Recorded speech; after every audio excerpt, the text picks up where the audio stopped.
Really interesting to hear about how G Bunny coming into the roster actually taking that in-game role. That was the last person I expected him to say. He's the brand new guy, and he said, kind of give us that breakdown a little bit. Ozone was before. Ozone had teamed with G Bunny, so getting him up to speed on that role was not something that was very difficult or something they needed to do. It's not, you don't hire an in-game leader, I Right. guess, or you don't bring someone in and then teach them. You bring them in because they can, and I think it takes a certain type of person to do that. You know what I mean? You can't be very meek and be in there, screaming and shouting, hooting and hollering, and telling people where to go, what to do. It is strange to hear that because I do feel like usually the in-game leaders who's been there the longest or knows a bit more about like PPL Or and plays things like support. that, or Yeah. somebody who can really fall into that.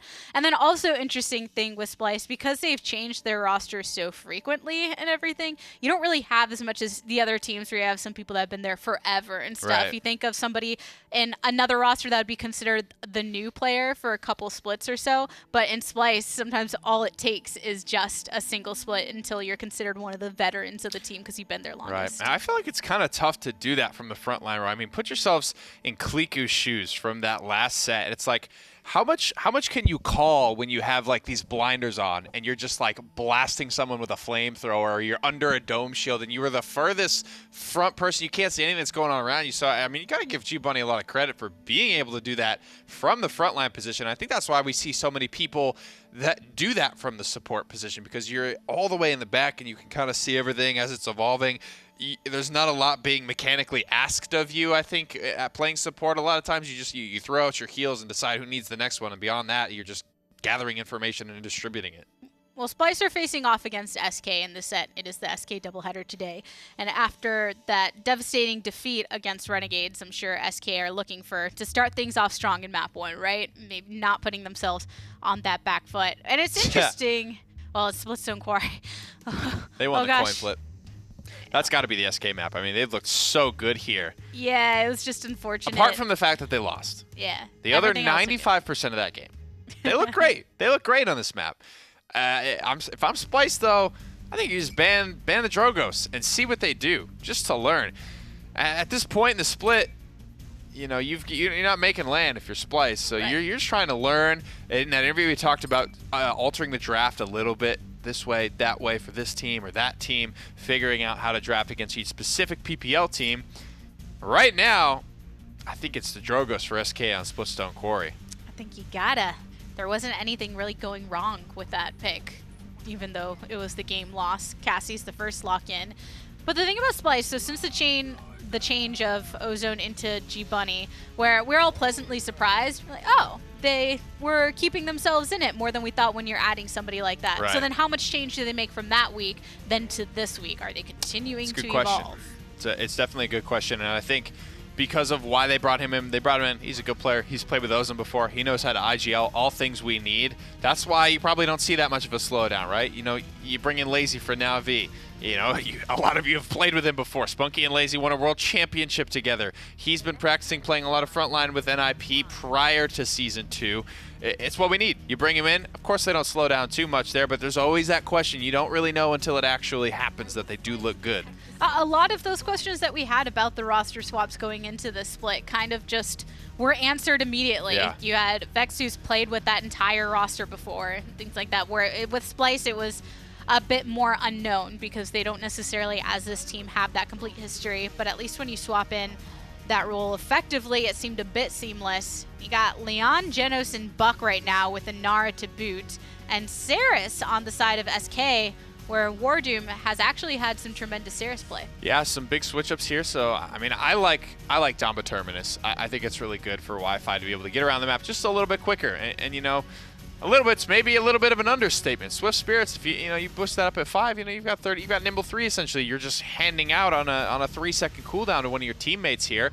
He looks great on Anara as well. So it's interesting that with the choice, they do go to the Terminus, and with the choice between Damba and Saris, they go to Saris. But we know Wardoom has, been kind of the Saris guy this split. He's been digging it, that's for sure. Well, let's go ahead and get it started with game number 1 of the set between SK and Splyce. Thanks, Gabby. It's game number 1 here for Splyce and SK. SK have a lot to prove. Splyce something to prove as well. I mean, they're trying to get their wins, and they're trying to prove that this roster belongs in this PPL. I think there's a lot on the line here for both teams, pride-wise. I'm not sure if they're going to be competing for LAN here, though. It's one of those things as of right now, you're going to a map, and with a lot of comfort picks for SK, so everything here is, I want to say, kind of working its magic for them. Absolutely. Honestly, wouldn't be surprised to see, well, and Vocal on the Drogos, on Splitstone Quarry, do really, really well, because that seems to be the trend that's going on with him for now. That's right, and you could say he might be infamous as Spiny loads in that level 2 of infamy. And G-Bunny over here on this Astral Mark Luminary Genos. Played against him the other day. I swear, I mean, I got in Vocal, G-Bunny, all these guys three times in a row, and I'm just sitting here thinking, are we doing custom queues? What's going on? What's happening here? I'm trying to play a casual game for YouTube content. Am I going back to Realm And already? I am exactly. I'm like, well, at least I don't have matchmaking in Realm, because at that point, you know, I'm like, I can get against nobody. In Paladins, it's just too OG, man. My account's been alive too long. I got too many kills. Even if you look at the real stats, and it's like, should he really be in this game? It's like this big number, because like I played for years. It's just like, man, he's here. No matter what, whether you like it or not, you're here. Account is really old. I'm Right. level like 62, because like a lot of the time I had was You're before level they tracked 62? that. Wow. It's really far back there. It's a lot of playing in the last couple months as well. I think I started like when they switched me on the Paladins. I started like 30, so it's just kind of in the grind for that. But there's a lot of, like, I was playing pre-alpha, like Friends and Family Alpha, when it was a completely different game than it is now. It changed a bit. It Changed iterated a bit. The I maps mean, have gotten a lot better. That's how we like to do with high-res games. They always change, don't they? And it's been quite fun as well. Wi-Fi here, obviously shining and doing a great job on the front line for SK. He's always been that kind of tank for them, both figuratively and I think literally. 54% now for SK Gaming. And finding just moments, its aspect looking just poke and prod with this Eevee, but still not being able to get this Terminus off the objective. This is pretty much what SK have wanted this entire time. I'm going to stand here. You're going to deal damage and zone away for me. Yeah. We might have to fall back a little bit, but by that time we should have enough, which at this point is 90%. Even if you end up losing and wiping, you can come back and take just a small fight standing on the point uncontested. Tends to give you a little bit more than that. And there's just so much damage here, and you know, Ricotta trying to make some big plays. He actually ends up using the Eminence Legendary to find 922 damage, and actually with Heraldry 5, going to be getting some resets quite quickly. And that allows at least Splyce to have a contest. It just will not be enough. SK Gaming winning this objective. But that was something they were even able to do against Renegades. You have to say that objectives on Splitstone Quarry, you know, come relatively easy to SK. And again, that's one of the things during that last set, that even the last point was something that they looked like they were in complete control of. They just needed 3 more seconds to make sure things started rolling. Unfortunately, they didn't have the 3 seconds that they really wanted, and so it didn't get rolling the same way. Right now, especially with Vocal, if he can start kind of getting back to where we saw him earlier, I expect that this should be kind of a skewed map. I think this one's going to be very heavily in favor of SK, but Splyce are putting up a good show. I think they are, and you know what I'm excited about to see the way that Splyce continue to adapt, considering, you know, Ozone's departure and his focus on other things in his life. And just the fact that he's got a lot going on. I mean, this is going to open up a lot of room for its aspect, the Shadow, Ricotta to really control, you know, the pace of these games and have moments where they can become the go-to, the go-getters, the stars of this Splyce team for the future. Young guys ready to grind, and nothing but upside for them as he gets a beautiful kill there mid-air onto Invocal and a nice ice block to potentially get away before Shade shuts him down. And you know, with the way things are going, especially actually with those kills coming out, I think this is the best time. We've mentioned, and on the desk we're saying, you know, yes, the big story is SK Gaming have a doubleheader. Yep. But the big thing really was, okay, well, Renegades are still boxing for that second place spot. That's right. Splyce is still looking for their first win. And on Esports Weekly, one of the things we were talking about is that this is probably their best bet. Right here, right now, this set is the one that could potentially break the curse that has been Splyce's win-loss record. And pull them ahead. And I mean, that's what you're hoping to see. Both teams here are hoping to get wins, and it will be up to, I think, some individual performances to test their mettle perfectly. Ricotta tries for the Enlightenment, stays alive, though, as a result, so I guess all's well that ends well. Doesn't get the reset on his ult, but lovely running the Imminence against the guy who actually really started that. Beautiful headshot falling down onto Drogoz, but Shady Shade's the one to kind of pioneer Imminence on Leon. And a bit of a funny story behind that, too, Gore. Just hadn't played Paladins in a long time. Was not around when Leon actually released, was not playing Paladins at that time. Showed up, everyone was running Precision, and he showed up and said, what's the thing to play on this champion? And he's like, I like Imminence, let's just run that. And he actually ended up winning some great games and really doing a lot on the Renegades when he was playing for them Season 1, to where it almost became a little meta. I think things like that are probably my favorite stories, just because when you get that, it's something that I used to experience in like programming all the time. When you hit a wall, there's a certain point where you're like, man, I just don't know how to fix this. Right. And you get fresh eyes. And fresh eyes is always the best thing. There is a set meta. Yes. And then you bring in fresh eyes, and you're like, okay, what do you think should be played right here? Right. I'm going to play this one. This one sounds pretty good. Yeah, it's great to see fresh eyes who have skill, too, right? Yes. You know, fresh eyes who are coming from a super veteran experience in playing competitive games, who could see something in a way that maybe this meta isn't. I think Moonchopper, to me, is a guy that should be looked at, who had fresh eyes coming into Renegades, who was on Splyce, who just thought of things differently. He was the first one to play a lot of Maeve. He was really so consistent with his kind of, I guess, showcase of Lex at times and his commitment to trying to make that work. But overall, it ends up working out, I think, the better for those willing to innovate.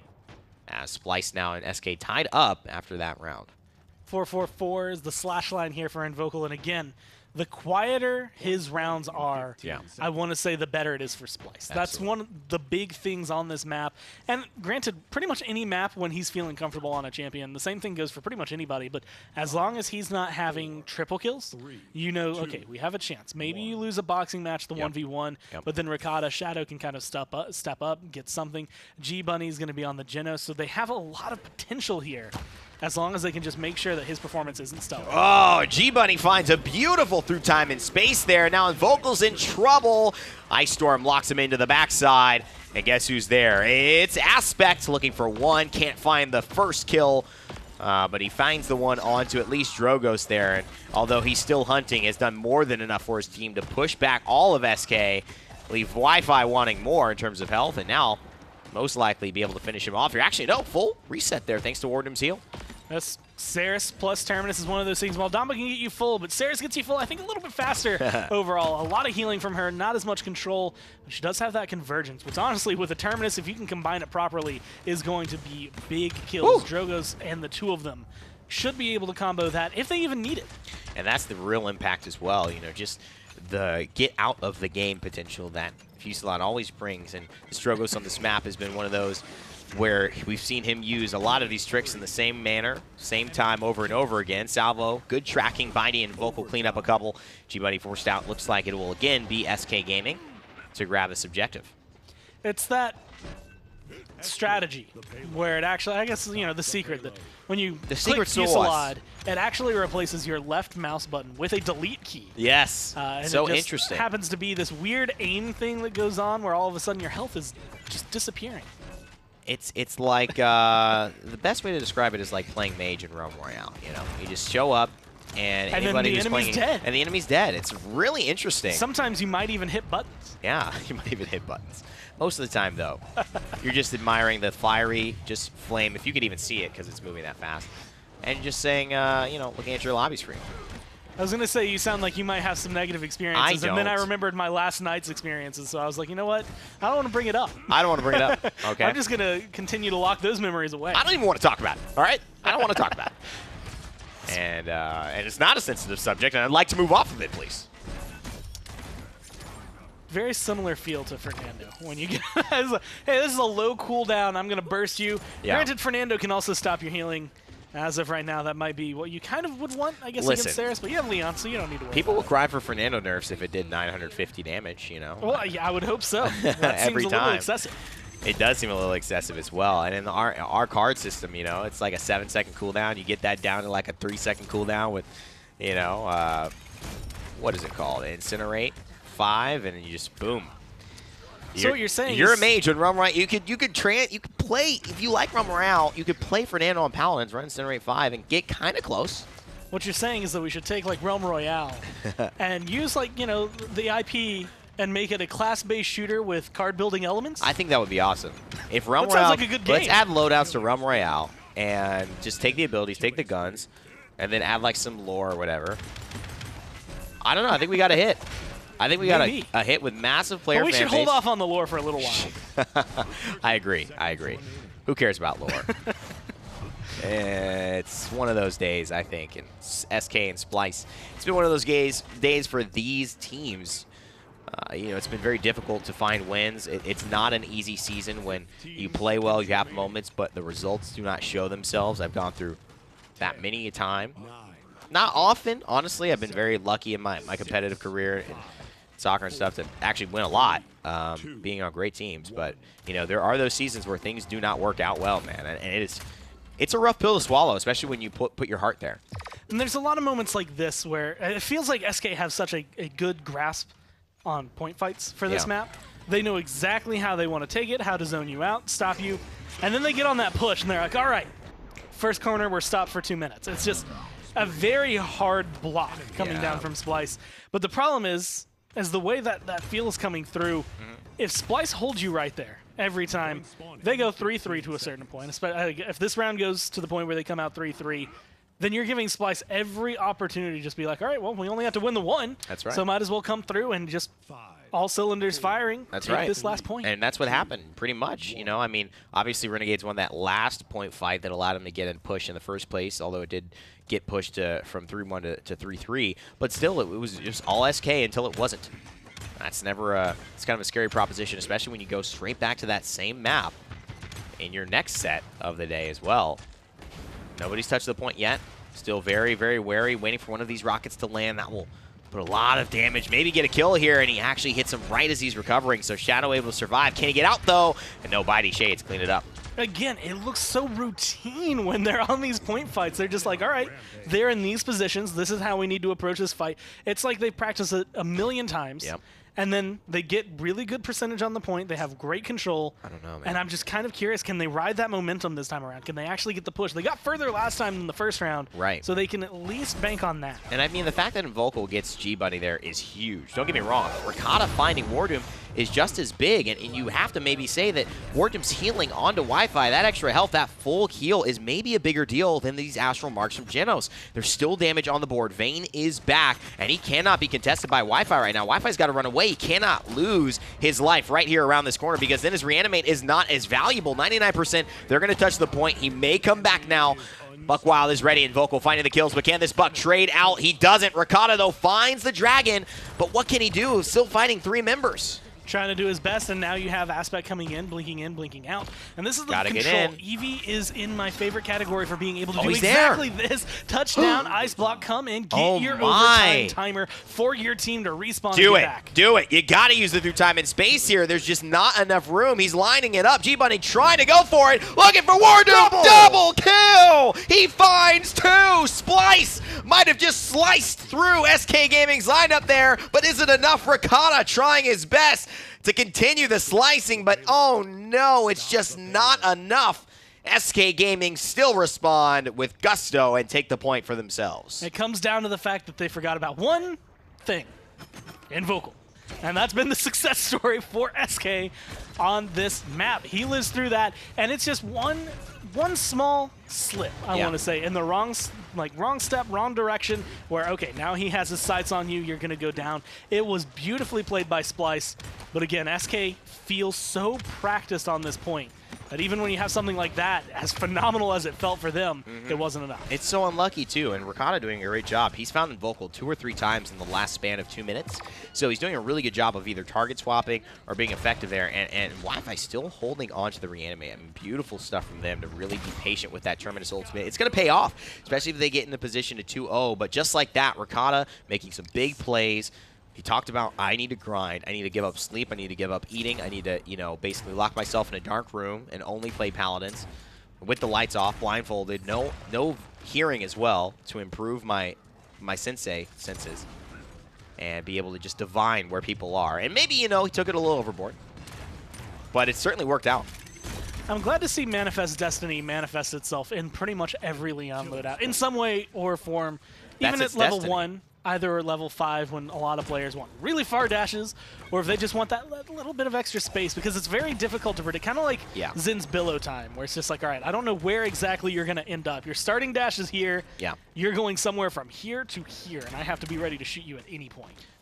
I mean, do you really want little bitty dashes? I think you no. always want long. I mean, long dashes are good. There's a couple of map situations where I could say maybe shorter's maybe better, but I mean, with the speed that you can get on the increased dash speed, you're getting to just the same or farther distance just as quickly, and it's really distracting. It helps you to get that one clear advantage shot where they cannot track you. Wi-Fi going to hold on to the reanimate again, taking the Elven Path school of ulting, and I like it. And wow, Ricotta. wow. Even Ricotta didn't expect to do that much damage. I mean, I just think it's clean, man. The man is playing like an absolute cleanup crew here. Not missing a shot. The way the damage is rolling, it's like a smooth trickle of momentum. That Enlightenment came out, I think the best way you worded it, like just so smoothly. Like he was just so in the zone right there. It didn't occur to him that maybe he didn't need it. He was just, this is the way the things have to go. And playing Imminence? Styling on him. Styling. Wi-Fi's not going to ult right here. That would go against everything he's done all game. So they should basically have this pretty much locked in the bag as a defense. And you got to say SK. Let's talk about it, Gore. They're 900 credits ahead. Each objective they've captured, that circle point is 300 credits. But it's still a chance for Splyce to win. And if Splyce just make one play like this a little earlier, like what happens here? He Invocal walks toward it. Out of Billow. If Invocal stays far right, and I gotta say, looking back at that, more player error on the side of Invocal, I think, versus, and giving credit to G-Bunny. But still, that could have been avoided. Really well aimed, but a really odd, I want to say, approach from Zin. Like, yeah. It was just that, I don't know what you were going for, what you were planning, like after, if you lived through that, what the next step was, other than, hey, Genos, exactly. I'm here. I know. It's like luck. Maybe you could counter, maybe you try to, no, but you can't even. You can't even. It's just, I'm sorry, I'm overwhelmed here. Great stuff, though. Through time and space could, again, happen as well. And Invocal's kind of stuck. If he lets that go, it could take him down. And G-Bunny again, he finds him. That was it, the through time and space. It works, and this is the only point fight all round, all game, that Splyce have single-handedly wiped SK Gaming and taken a full command in the lead. SK have had complete point control. They have the economy in control. They have had every fight that has happened in this middle area all in their favor. But Splyce, remember one simple rule. Yeah. You only need to win run. Win one. No, you only need to win run. Win run. You only need to win run. Then run. The win run. Away with the set. Dude, I can't believe it, though. The fact that, we see G-Bunny make this huge play. You're not counting on G-Bunny soloing Invocal. That just shouldn't happen, and he does. He makes this play, and maybe he allows his team to get a win, and Wi-Fi now is going to be forced most likely to reanimate, and he will reanimate here. What's it going to find? Nothing, and he's waited all game long. He's waited 2 to 3 rounds. Can he stay alive? Because if he can't, this is going to be disastrous for SK Gaming's morale. It's Wi-Fi, and he's getting just in the Warder's field. The damage is ever present from all angles, and 99% Wardoom falls. Splyce steal the victory and break the hearts of SK fans around the world. You hate to see it happen, but I'm not surprised at this point. You want to call the one versus Renegades deflating? That is deflating, because it's this mixture. You've won every point up to that point. It's not even that they took one and tied it up to 3-3. You're 3-3. You come in and you're like, okay, we've been winning all this. And then Splyce, of all teams, granted it's new roster, comes in and does it. They just do what they need to do. Not once, but twice. You lose 3-3. On your map. On your map. With your picks. After winning every moment of the game before then. I don't know what to say. Desk, you got to take it away, SK. Tough one. To echo Rain Day there, just... I don't... Just keep doing this, I guess. Proper hand motion. But I feel like, even though it shows the sentiment, right? That I feel they like have even to though be he didn't touch anything, he hit the nail on the head. Exactly. it did feel like a good way to represent how we all feel about that. SK, you go against Renegades, it's deflating, but okay, this is a team that's been on the rise. You go against Splyce, maybe feeling a bit more comfortable because they've been on the struggle bus. Man. And the same, you're in the last point, and then you just lose it. What do you do at that point? It's rough, but this is game 1 versus game 2 in a best of 5, so they have more time to bounce back. They still have a game to give. I think that helps you a little bit. Ultimately, nothing's going to make that feel great at the end of the day. Nothing is going to remedy or band-aid that loss. But looking at what Splyce did right, what did you think of Ricotta's play during that game? I mean, I think he always has been, on any team he's been on, I think he always has been and will continue to be an anchor for them to look to carry them. And Vocal definitely was feeling a heat a little bit more from this hit scan threat. It's something the Renegades did not bring to the table. It's something Envy did not bring to the table when playing against SK Gaming on Splitstone Quarry against Invocal's Drogos. I think Splyce wisened up to that a little bit here. Ricotta's always been a hell of an aim, hell of a shot, and we're seeing that have a little bit of an impact on the way Invocal was able to operate on this map. One thing that Gorad said earlier, too, is how if Invocal is quiet, it's very difficult for SK. Right? That's what I was wondering when the Renegades were playing. I'm like, kill Invocal, what happens to this game? Does Spidey do anything? He was 0-6 after the first round. I think just one round, 0-6. And then Shady, solid the whole way through, but you can't really win PPO games off solid play. You have to be exceptional. Well, I don't know who's going to be exceptional in our second map, but no more Splitstone Quarry. It seems to be kind of the heartbreaker. SK shows them so much love, brings them into these matches nice and early, but just doesn't pay back that respect to them. So Fish Market is actually where we're going next. I think that's the big problem, is that at the end of the day, this was SK's map pick. Now this is Splyce's map pick. They have to upset him here, and this is that Frozen Guardy. This is getting more obscure than Frozen Guard in my book. It's closing in on Ice Mines and Timber Mills all the way at the end of the spectrum. We see that maybe twice a year or so, but Fish Market is so niche. I think when that's your map pick, then you probably don't lose it, Gabby. I don't know how many strategies SK have practiced for this map. Splyce, and specifically this roster, I think has a really good chance here. They've always performed well on Fish Market, and I think that's something to note going into this matchup. They get the Makoa early. SK looks like they want to bring out some of their damage early. Have the Shaolin, have the Buck. Janos goes through on the opposite end, though. And the Leon. So I think it will be Ricotta back on Leon. Did well in game 1. Yeah. Strix was something that used to get pushed on this map a little bit for those guys that loved it. Ricotta, I think, one of those. Loki was one of those, I think, as well. But with the FOV changes, I think maybe just a little bit too dangerous to run that. But the Leon has been fine for him. I think Splyce can definitely continue to lean on that. They get the Genos as well, and they get Makoa. And SK, again, solid picks here, but they don't have that absolute power pick. And as long as G Bunny can take over the game with this Makoa, they'll be in a great spot. And the Moldamba and Nara combo, the thing is on this map in particular. Ooh, hold up. That could be Ricotta's pick. Yeah, that could actually be. So, but Leon's been this way with a lot of the rosters, where nobody has just like one Leon player. Kind of whoever can play DPS has been able to play her. So then when you have these, and then the Victor as well.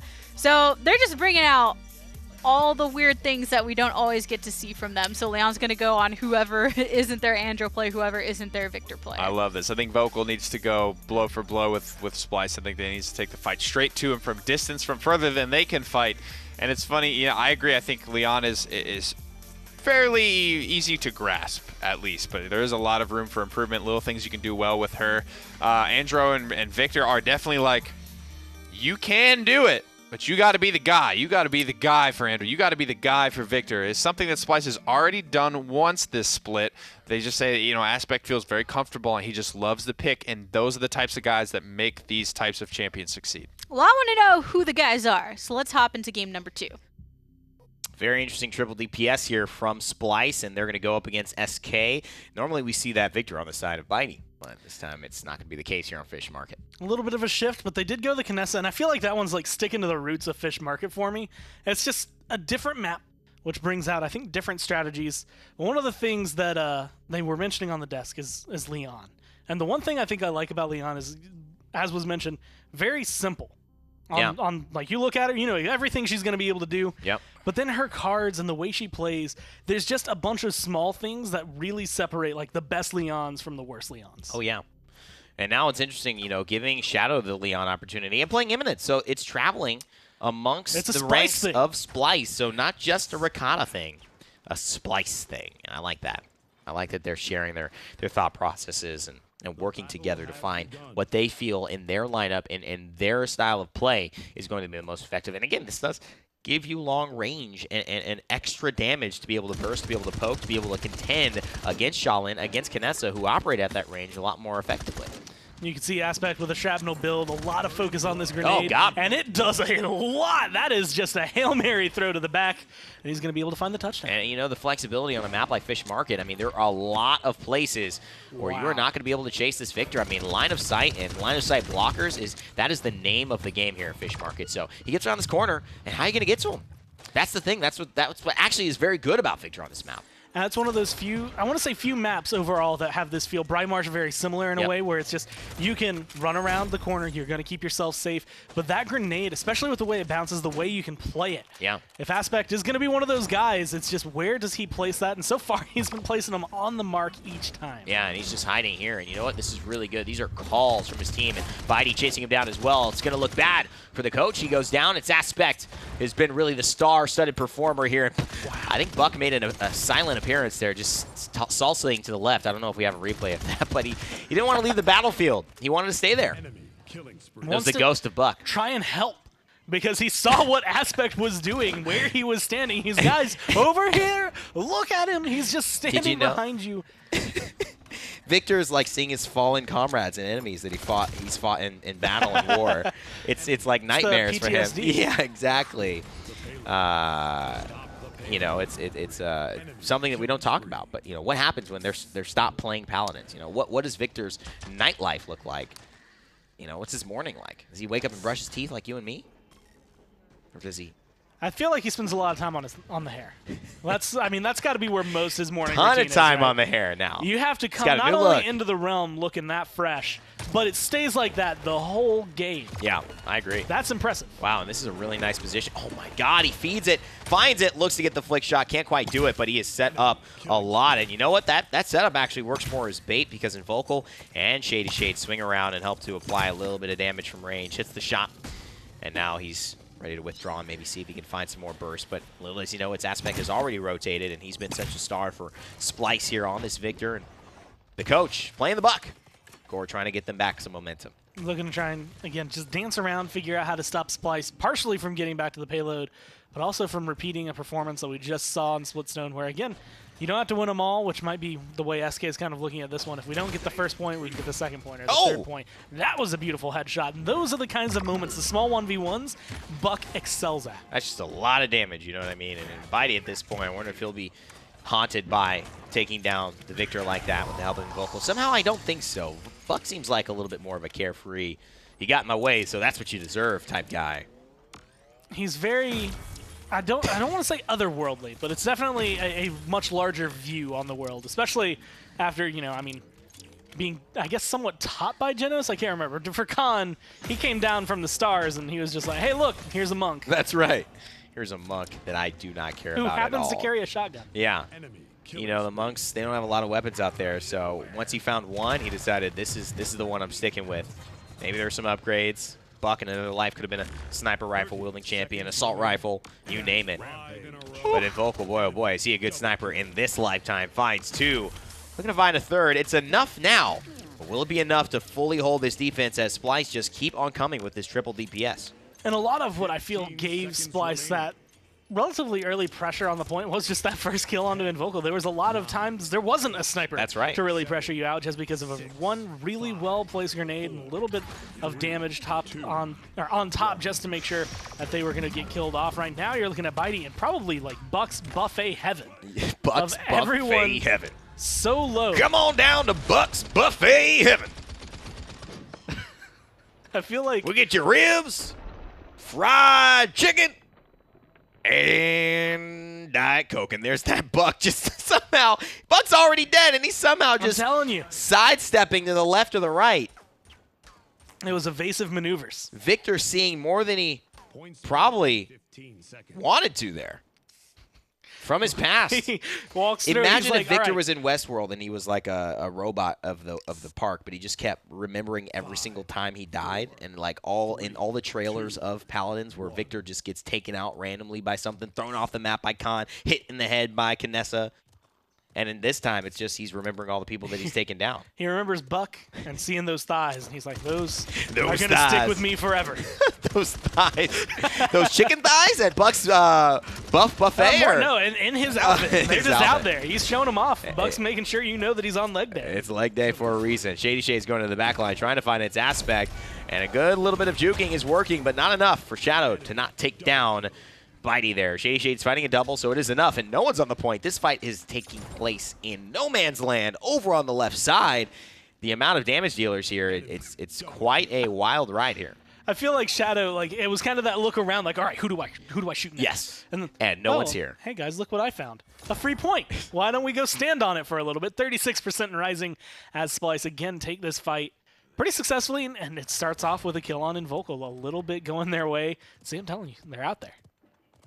Using the Fire Horse, the Founder's Horse as well. Bitey looking for something here. That's how he gets that Needs a big pick on Thane. Goes into the ultimate and then recovers. A really good choice to just secure that he won't run out of any damage to finish off the old Vayne. But S-Aspect comes back right around with the barrage. Cleans up Bitey, and that is a crucial part of their sustain in this fight. Everyone else a little bit lower. It's Aspect has a grenade in 1 second. May try to lob it over and see if he can get a kill. Looks for Shady Shades, so close to dying, and now that means Shades can't really pop out safely. It's going to be Splyce who find the objective.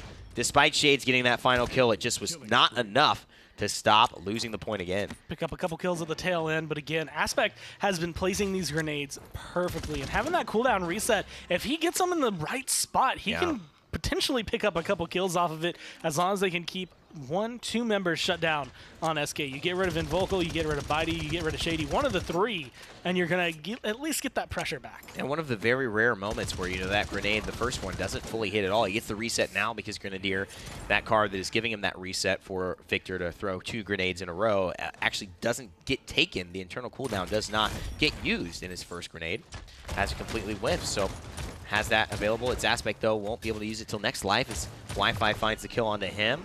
Reversal here will miss, but Half Shell will give him some safe haven and pull Bitey into the danger zone, and a punch is going to clean it up, but Shady Shade's ready to respond. Going to be able to come down, gets rid of Ricotta, does not get rid of G-Bunny and the payload. Again, this is probably one of the maps, I want to say different from Splitstone, where Splitstone, it definitely was just SK not being able to repeat the performances they've had going for the push. This is very much SK on Fish Market, really all working together to make sure this payload doesn't go anywhere.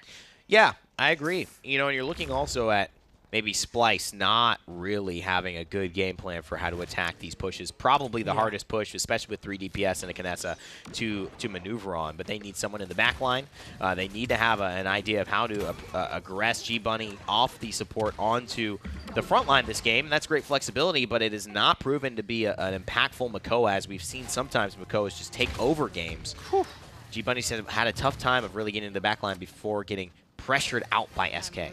Bitey's Buck has been impressive this game. A lot of the fights he's taking, a lot of the shots he's hitting, I mean, just plowing through people when given the opportunity. A lot of headshots, a lot of damage being set up for him. And when you add in Invocal into the mix, you get Buck in your face, so he's distracting you, and then you step one step out of place, and there's a headshot from Kinessa. It's a very dangerous game. It's a dangerous line, and you can see even though they keep winning these objectives, oh my gosh, it's just not panning out for any of these pushes. A tight game, maybe for the wrong reasons, just not able to execute. And just kind of getting through barely. But it will be an overtime here, ticking away. Most likely going to end relatively soon. A couple of shots from the shotgun. Ricotta going down in the air. Aspect finds a kill on Invocal, but again, the question is how long can you live when the shotgun's just looking you down? As of right now, it's pretty long, but not long enough. Not longer than a Buck, who's getting healed by a Maldamba. All these things are, adding up. Shady Shades goes into the back line looking to find its Aspect, and he finds him, then withdraws, does the hop thing, gets a double kill there. It's a big kind of switch up in the momentum, but that doesn't end up meaning they get the credit. So now a little bit of a net worth lead if you look at those charts for Splyce. They'll have to make use of it with the items, though, Gore. See what they grab. A lot of Havens coming through, and actually specifically for G-Bunny, but everyone else starting to pick it up, and that is 100% a shot at Kinessa, maybe a little bit of shots at Bitey, but mainly in Vocal's hitting too much. We need to deal with it. A lot of cauterize coming through, and so the team kind of focusing, I want to say, on the norm, but then a little bit of counterplay in there. Just not enough credits, I think, to make the biggest difference just yet. I mean, a 1,200 credit lead, you know, between bottom and top there. That's a Tier 3 item and a Tier 1 item. That's incredible. So you can just see how impactful that has been. And on the top is, of course, none other than its Aspect. So doing so much damage, getting so many eliminations, he really has been all over the board here. And Shadow and Ricotta find 2 early kills. This has just been the battle of who's got a better point fight versus the battle of who's got a better defense versus push. And again, SK Gaming fully wiped. All 5 members down. Every fight, the way they've wanted it to go. 69% though this time for SK, so they at least have something to come back to. They're coming home to the point, and there's some dinner waiting for them while they're there to try and close it off. But Splyce have been phenomenal at fighting, and it's very weird because during the point fight, it's the same part that they're fighting at during the push. And they're winning during the point and then losing during the push. And it's such a good way to also dismount, you know what I mean? I love the way that they're going about it. Cancels the barrage, and actually Bitey jumps at it. It's a beautiful wall from Wi-Fi to cancel out the ability for him to be targeted. And there's a Dread Serpent coming through from SK. And here it is, the Ancient Rage, the one we haven't seen. G-Bunny, Ricotta, they make their move very, very swiftly. A hook could be coming, but he's going to save it in case maybe Wi-Fi gets out of range, misses it due to the CC immunity. But it's more than enough to hold on to this point for now. Shadow waiting for that blink, that attempt, and it's just Splyce yet again. In vain, he gets a nice kill onto Invocal there with Through Time and Space. Hello. He's going to be able to set up a little bit. And now, again, if you're Splyce, ride the momentum, push as hard as you can. This is a very difficult push, but they've started this out, I want to say, a lot stronger, already corralling SK back. They need this right here. They really do. Nice adjustment. Didn't find anybody, but it's the spray as well to let them know they was there. This is bad. Invocal, he's down. Its Aspect is there. We haven't seen a push go farther than this the entirety of SK and Splyce in this Fish Market game. But all of a sudden, everyone is melting under the pressure from Splyce, and it's just that one switch, that one kill onto the sniper to avoid having that long-range pressure. And now, Splyce are set up for, oh my god, 75% of the way already done. A minute and 40 seconds. A lot that they could do. They are fast-tracking their way to try and close out not only this game, but put themselves up 2-0. Yeah, something that they've seen in the past, but they haven't been able to find this much control in a lot of their sets. Yeah, and that's huge from Invocal, too. I mean, to keep that up, you cannot let... Oh, no. Ricotta gets the big kill onto the sniper, and he gets back to safety. Bitey has a choice here. Do I chase Vayne? I see that he's low, but I put myself on an island. Without Invocal for another 3 seconds, they have a chance to move in, but they're going to wait. They want to get their team together, too. So that kill was more just consolation, some extra credits. Minute and 7 seconds left. Splyce looking to go 2-0 up here on SK. They can push this through. Beautiful headshot there by Invocal. Exactly what they needed, kind of the patience they're waiting for. I like the way SK are coming about it. They're like, all right, high ground, let's take the hill. That's all we need to hold on to it. Again, looking towards Ricotta, looking towards this Androxus. What can he accomplish when he's on his own? Can they come around the sides? Bitey goes down, but Ricotta is traded for it, so it's a 4v4. And it's a beautiful play as well, and he knows he wants to find this Kinessa. She's not stepping out. He's going to retain some of this ultimate charge, 40%. So you have to be careful. 30 seconds is plenty of time for a Victor to charge that back up.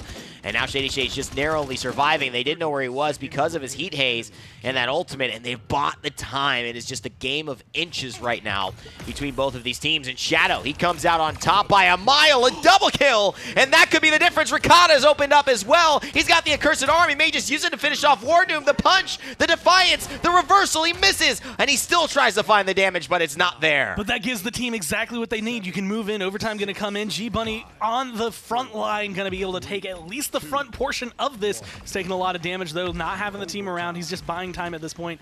Doesn't look like he's going to stay alive long. And it's so unfortunate that they don't get there. They don't find it in time. And however, Shadow going to start the overtime. There's an opportunity to barrage that most likely will not get taken. It was so close, yet so far for Splyce. And SK Gaming now at this point got to be happy, got to be lucky that this double kill did not turn out with the full reset there to be the difference maker. SK are now looking to do to Splyce what Splyce just did to them on the last map. Yeah. We've captured every point, you've gotten every defense, and so right now is the time to go forward with it. And even though Splyce didn't get that push, I think they played that properly coming into this round just because they recharged ults. They got things back that they didn't have before. You now have Aspect, Ricotta, G-Bunny, almost Vayne, and almost Shadow right back up there. And the Master Ridings, you notice, on these essential champions, Ricotta needs to get to the back line. Shadow obviously needs to position properly at first because he doesn't have a lot of inborn mobility with his champion, although that dash does get you kind of far. He's not augmenting towards the Manifest Destiny kind of high speed, high distance loadout that you see some Leons run. And the Makoa, because he's got to get back. He's the only frontline presence for this team. SK Gaming trying to match, but again, we know the credits aren't there. Bitey with an early and important kill onto Ricotta to shut down the flank. Goes down, G-Bunny kind of pushed away and forced away. Vayne in this awkward area where he's trying to do his best. Shadow goes down, so you're not getting the same start that you've had. And again, this is looking like a mirror of what we just saw in Splitstone. And I mean, though SK Gaming are looking good now, their zone is tepid. It's lukewarm. It's not confident. And I think this maybe tells us a little bit more to the story. Will this come back to haunt them, the fact that they didn't push out, that Invocal missed a couple of shots when he hit headshots earlier in that same position? 90% now, but in the Ancient Rage, will it be enough to turn it around? The crits come through. The Headhunter is real through time and space, though. Vayne finds Invocal. Shadow finds another, and its Aspect is here. It's a full wipe. SK Gaming drop like flies. Wi-Fi the last to go, so he's going to take the longest to get back, and that is a beautiful zone immediately coming out. 99 to 30. Oh. They've got a long time. Splyce has to sit here, but again, look at this zone compared to what we just saw. They are already ready to hold him back. There's the difference right there. He cancels it out. He'd rather stay alive. He knows he's got the damage onto Invocal. It's a 1v1. Can he find it? Yes, he can. It's Aspect, ladies and gentlemen. Huge plays. The grenade actually falls down, hits Bitey. It makes it that much harder for him to contest. A beautiful kill from Ricotta. The grind has been worth it. They're 2-0 up over SK, and they are this close to taking the set with one more game left to play. Every single week, this split specifically, it has been strides for Splyce. And they're one win away from actually putting themselves a win on the board for the first time literally ever. Unbelievable. Unbelievable stuff. The new roster, the new opportunities, the grinding, the permission given to themselves to fail in order to maybe one day, hopefully one day, succeed. It seems like that day is getting ever present and ever closer here for Splyce. Looking really good for Splyce right now, up 2-0. But I must say, I don't want to get too excited just yet, because it's not the first time we've seen them take the first two games of the set and then get reverse sweeps. I was just about to say that. Not this roster, albeit this roster has never failed and given up a reverse sweep. But the Splyce organization feels a very human chill crawl up their spine right now as they've come close before. They've had this exact situation. You're absolutely right. They got to finish the drill. One more game. You win one of these next three, and you make Splyce history in the PPL. So as far as those picks we don't get to see very often, what did you think of the Androxus and the Victor for them? I think that last play, especially from Victor, you know, Ricotta looked great on the Androxus, and Androxus looks great when a great player is piloting, but it's these decisions, these split seconds, a lot of these barrage goggles, specifically right at the very end when he, like, the second it's not ideal, he drops the goggles and starts to reposition, look for a different fight. The lack of hesitation there is what makes Victor viable. There was no room for error with this character because you'll be caught in a bad spot, and you're one of the easiest characters to slay when you're in that right there. The second, all right, this is no longer ideal. I'm dropping the goggles and I'm bringing out the rifle again. That is the type of play you need from a Victor player at this level. And then the first game we were talking about how you need to shut down Infocal's Drogos. This game, it was take his sniper off the table, and they did a pretty good job of making sure that Kinessa was nowhere to be found in some cases. But I don't know where they're going next. Most of the maps we probably don't see really nowadays as much of the sniper play. So it's going to be Stone Keep. But it's been such a wacky start. Splitstone Fish Market is not the typical 1-2 punch you see out of the gate, but you look at the bans, it's Jaguar Falls and Bright Marsh. It's two of our favorite, most beloved maps. So you're looking at maybe Frozen Guards, Serpent Beaches, potentially. Ascension Peak is also open for SK, which traditionally has been a very good map. It's starting to get banned out against them specifically. It was one that they looked incredible. I think it was really only one of their map wins as of late in the PPL was on Ascension Peak. And maybe thriving in the chaos a little bit of how new it is, but it's strange to me that they don't go to that at all, because I don't know, I felt like if you're gonna pick a map as SK, that's a pretty damn good one for you. And it could have been, but Stone Keep could be where Splyce take away their first organization win. But as we said, I'm kind of holding my breath until the moment to see exactly how this game goes. Bomb King, though, is actually the first time within the set that SK is deciding to prioritize it in this manner. You know, Gabby, SK just got crushed here by the Renegades. And so far, Splyce has drafted a very similar draft. I think so far they're 3 for 3.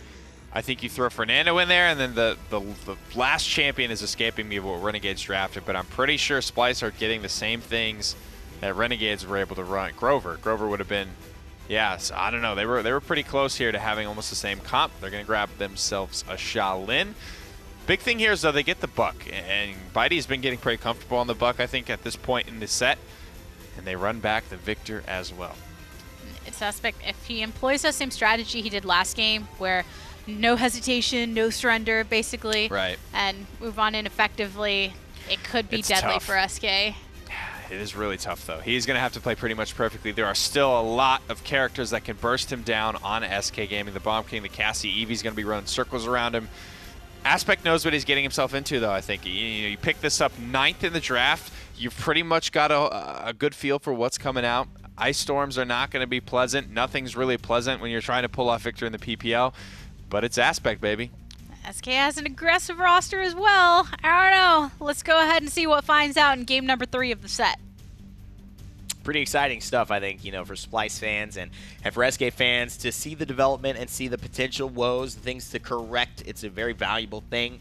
I know this being a Laker fan for, the last 20 years of my life. It's been a rough couple of seasons. We know what's wrong.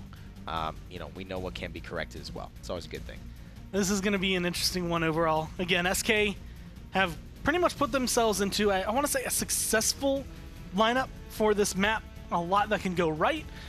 They're also in this kind of awkward spot where, again, if you're not feeling deflated after the loss of Renegades, how are you feeling after those last 2 games? Oh, I mean, deflation all around. I don't think deflation is actually enough of a word to apply the proper emphasis for how hard it could be in the mind state of an SK player right now to compete at your highest level and expect the best. At this point, sometimes you're faced with those days that are just days where you don't expect the best right now. And it's tough, but it's human. It's human, and you have to just do your best. Those superstar athletes, one of the things to me that separates always the best athletes is their mentality. How do they show up in the biggest of moments, the biggest of controversies and challenges? That's what defines somebody, I think. The double boom early on. Aspect again on this pick for the Victor. The first blood goes on to Ricotta. Bitey going to be able to step it up. So SK, I want to say, feeling a lot more comfortable so far. Absolutely. 15% counting here for SK. Splyce still doing a good job, and Invoco finds a double kill. Bitey finds another. It's opened up. And that's determination right there from these two. They are not giving up quite yet. SK Gaming throw the first blow, but will they be able to respond to the one inevitably coming from Splyce here? 63% and rising. SK are in control. Bitey making a good zone. Treble. And a good attempt. Going to be able to pull a lot of people onto him and away from the point. 90%. Bavane is back, but he's left pretty much all alone. Trouble. Ricotta, Shadow. They find a couple of kills, and this is what we were asking. Will they be able to throw the punch and then respond to the one that was coming back? And so far, the answer has been both teams are knocked out on the floor unconscious. Who's going to get up first now is the question, as it's 93% for SK, and Splyce running that 45% up a little bit more. How well can you roll with some of the punches that you take? And right now, I feel like Splyce has been able to take a little bit more overall. That was a nice fireball. You saw that 761 coming up thanks to Scorch.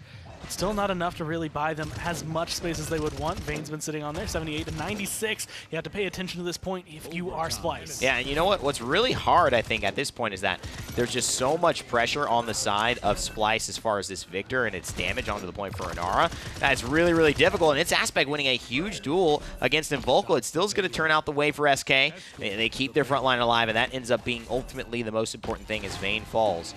But when they are at that 99 and everyone's got to stand there, you look at raw damage on a point.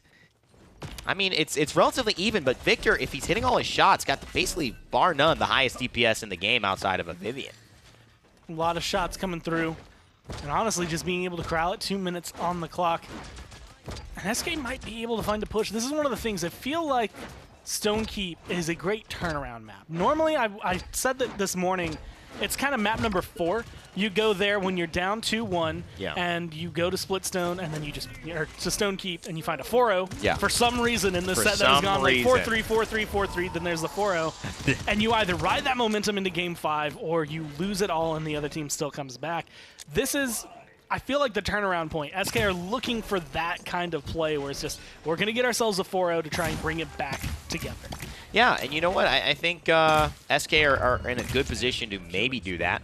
I haven't seen them play so overwhelmingly better than Splyce here where I would expect that, but I totally hear what you're saying, Gore. This is a comfort map for them.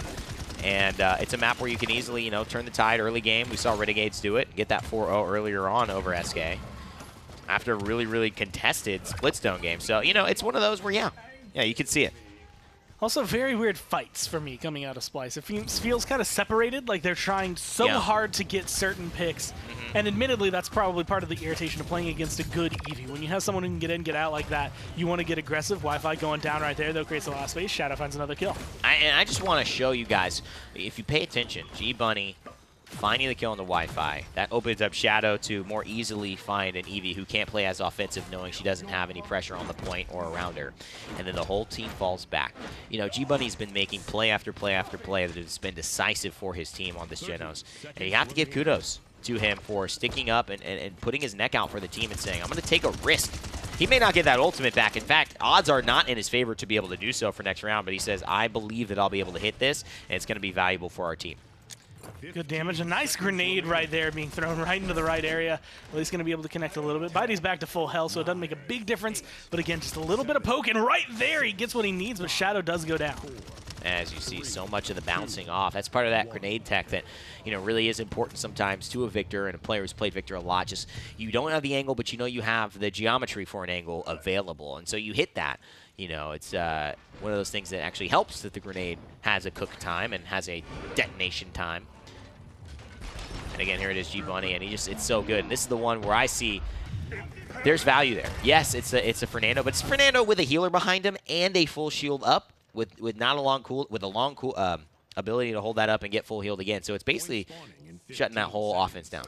And just being able to kind of keep them again under control and get yourself in a position where I'm X on SK, and I no longer have Wi-Fi in front of me. Therefore, it's easier for Splyce, someone, Rakata, for Shadow to get in there and cause a little bit more damage overall, but still, economy leaning in favor of SK. That hasn't really made a big difference for them in this set so far. So as they're feeling comfortable with it, I want to see how they take this fight. Absolutely. Throwing a beautiful shrapnel grenade there as well. And again, is he going to get it off the mark? Yes, he will. Oh, the backboard's been very nice for its aspect today, and he knows Bitey's around in the corner. Bitey doesn't have the ice block. He must not have. Shrapnel will miss. And at this point, they've got 39%, 42%. That was the difference. You know, Splyce threw the second punch in the last fight. Now they've thrown the first, and they've kept all members alive. A lot of good shots, 66% rising up. And Aspect, I feel like, is in this great position where he's playing this long range. He's focusing specifically for this grenade. Here comes the King Bomb rolling around the side. The question is, will he switch in time? Yes, and here comes the barrage. Yeah, this is where it's tough. And this is what I'm saying. When you have its Aspect alive and you have the opportunity to just sit on the point and look at a Fernando, look at a Bomb King who's putting himself exposed, that Victor is probably the last one you really want to see staring you down. Shady Shades comes in at a good time, but it's a day late and $1 short. And they end up losing this point. Now they are, again, facing potential elimination. Not this round, but if they go and push it in, it'll be 3-1. And next round, it could be all over in this set for Splyce. Taking down SK. Bitey getting low, going to be able to heal up a little bit, but a lot of his movement, I think, has been paying it. And Bitey has played a phenomenal Eevee, but it just hasn't been enough, I feel like, again, to turn the tide of the way the fights have been going. I mean, Rakata, no fear. No fear, and I get it. It's Wi-Fi, it's in vocal. What you're saying is, prove that you can take me down. I'm playing Buck. I know you guys have been here for a while. You've been here longer than me, sure. But I am tired of being considered a second-class Paladins pro player on a second-class team. Splyce is here to stay. We are here to play. You need to respect us. I'm going to walk in and get this kill. If you think that just hiding around this corner, that I can still shoot at, by the way, is enough to avoid getting taken down by me on a Buck. Through time and space as well. Sending a message is Splyce right now as they are forcing this. They are forcing the issue, as my man Anatoly would say, and they have pushed it 2 points in 1 round. It is a game opportunity, set opportunity to close out here for Splyce and get their first win. taking it clean as well. It did not look like the same round we just saw from SK. Didn't look like what we saw in map 1 or in map 2. It looks better, I want to say, from Splyce than anything. SK still look the way they've looked, but Splyce has been taking strides forward. There's a point with all of that fighting where Ricotta just completely ignores Wi-Fi. He's standing literally right next to the Fernando. You can see him, but he's like, that's not the target right now. That's not who really needs the, like, cool, what's he going to do? He's standing up here on the balcony, not on the payload. Bitey's down there. Let's go fight him. Jumps down to get the kill. Jumps down to just be in the fight. And it's the shot calls and I want to say the commitment that I'm seeing from Splyce that has made a big difference. It's a huge, huge opportunity here for Splyce.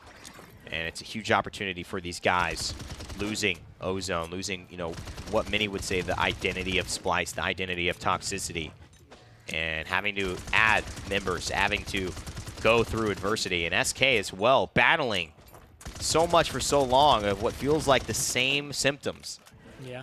And, you know, when it felt like, hey, this is a set you should win, SK, Splyce said, no, no, not anymore. That's the old Splyce, not us. Coming in, not only looking fresh, but reinvigorated. A nice Buck Wild should get a lot of shots into the corner. Immortal going to be forced out, but Ricotta stays alive through all of that. That is the key, because Bitey dropped, and now Shady Shades is gone as well. Yeah, Shadow just comes in as the tertiary damage dealer, and that's the thing. The pressure from Splyce is so good. They force off a Buck Wild. A Buck Wild forces an Immortal, and it forces everyone to crowd up, and they cannot run away. Wardoom playing a little bit less aggressive, obviously, on the Maldamba, and it's just a sitting duck for Splyce and Shadow. It's Aspect on this victor 3 games in a row. And my, oh my, is it going to be 3 wins in a row here against SK? A lot of shots coming through. They get rid of Bitey. They get rid of Wi-Fi. And Vocal's trying to come back in. King Bomb ready. Can he find anything? He's half health. A couple shots is all it takes to get rid of him. And you know what? I think the excitement's starting to get to them as well. Shadow missing all these easy shots. But they're happy. They're celebrating. Hands are off the keyboard and mouse at home, ladies and gentlemen. Splyce get their victory. And they say we are here starting a new day in the PPL where we win sets. And you can and should take us seriously. We mentioned it on Esports Weekly. We were like, this is the set. If they're going to come through and win, we thought it was going to be 5 games. It wasn't. And I want to say pleasantly so. But not only that, Splyce, this is where like the momentum shift can happen, right? You've been losing as an org the entire time. You come in as this team and you're like, man, we might not be able to actually pick up the wins. You get this one, more to come. You just see for the full restart, the full refresh. Sometimes it's okay to take that second chance and just say, let me start anew. I trust myself, I trust where we're going, and I trust that eventually I will get there. Congratulations to Splyce, SK. Not looking too great, but again, this is more of the Splyce story, I think, today as we send it back to the desk. Woo! Congratulations to Splyce. First org victory in the PPL. I mean, you got to be stoked about that. They're the last ones to cross that finish line. It took them almost a year to get a Splyce victory in the column, but they finally do it. They finally take down SK, and you know, what a story on the converse. I think you had both SK and NIP sort of had the same storyline for me, where they were great teams at one point that sort of fall to grace during this second year and this season specifically. And you've seen now NIP, they bounced back, right? They're looking stronger than they have at any point in Season 2, whereas SK, they just continue to fall. And you know, you ask that question, how far can they fall? And the question is dead last at this point, because now everyone's beating them. They didn't just get beat by Splyce. They got 3-0'd by Splyce as true. Well. So in both their sets today, not picking up a single win. And that has to be really devastating for an organization that at one point during last season, they had the best record within the regular season. And now you're fighting with those teams that were considered bottom of the standings. So what do you think was coming out of Splyce right now, especially if you're looking at players like Shadow and stuff, to come together for that victory? They talk about it in that interview, right? They're so hungry for a win. They're making these roster changes. They got a new in-game leader. To get this win so close on the heels of losing arguably their most important player, their leader, the guy that has put so many different rosters together and worked with so many personalities. I mean, Ozone's just got to be feeling 2 types away, probably. Yeah. Maybe upset that he wasn't there when they got the win, but I think overall he probably loves these guys, and he's probably so happy for them that they finally get the victory under the black and yellow banner. Especially, he didn't leave on any bad terms. It wasn't any crazy thing. He had other obligations, and I'm sure he's still showing a lot of love, especially having played with G-Bunny and then watching G-Bunny step into this roster, showing prowess during last week. Yeah, you have to be proud to a certain extent. You know, maybe have that one happy tear in that case of All right, I dig it. They got it, man. They got it. I'm proud of them. I think they played well today. I think they're continuing to improve on. You know, they keep getting better at those little things. Keep adjusting your drafts. These players are only getting better from this point on. They're only going to get a little bit more scary every week in and week out. They're going to expand their champion pools. They're going to be exposed to more scenarios. They finally have that first win jitters. And I think Evan was right. I think Shadow was starting to get the jitters a little bit there. He missed a lot of shots there on Shaolin, but it all worked out. I'm glad that that didn't come back to haunt them in any way or capacity, but big congratulations to Splyce. Well, now, for the first time when looking at standings, we're going to see Splyce with one under the win column. And that's crazy. Splyce and SK tied in the bottom. 1 win, 5 losses so far. Of course, G2 and Fnatic still standing undefeated up at the top. Yep, top 3. Very competitive here in both North America and Europe. The exact same stat lines, 5-0, 4-2, and 3-2, respectively, for 1, 2, and 3. That means all 3 of these top teams in both North America and Europe are in contention for LAN going into the final couple of weeks here. Not a lot of games left for North America. We've only got 2 more sets for them. That'll be on Friday, obviously, but a lot of action is in store for week number 5. And that's the best way to do it. You don't want to have people clinched after week 4. More work to come leading up to the LANs, which then lead up to the ultimate LAN, which is happening at DreamHack this year. HRX. Buy your tickets at highresexpo.com. We have all of our top leagues performing there from both Smite and Paladins. And then all the other content that's going to be going on with everything. It's a gaming environment. There's so many different studios there, I think, with different titles, different games. There's Smash tournaments. Everyone loves to go watch. I don't play any Smash. I play a couple of times a year, you know, when I get drunk at a party or something. But other than that, I just love watching like a Smash tournament for some reason. So it's a very fun environment. I think it's going to be a lot of fun front to back. If you're a high-res fan, I think we're going to get a lot of new fans there. And overall, I think it'll be a fun year. Well, we're halfway through week number 4, everybody, so make sure to catch more of the action tomorrow at 3 p.m. Eastern as we go back to Europe and then rounding it out on Friday. My name was La Tigress. This was Pretty Hair. We'll see you next time.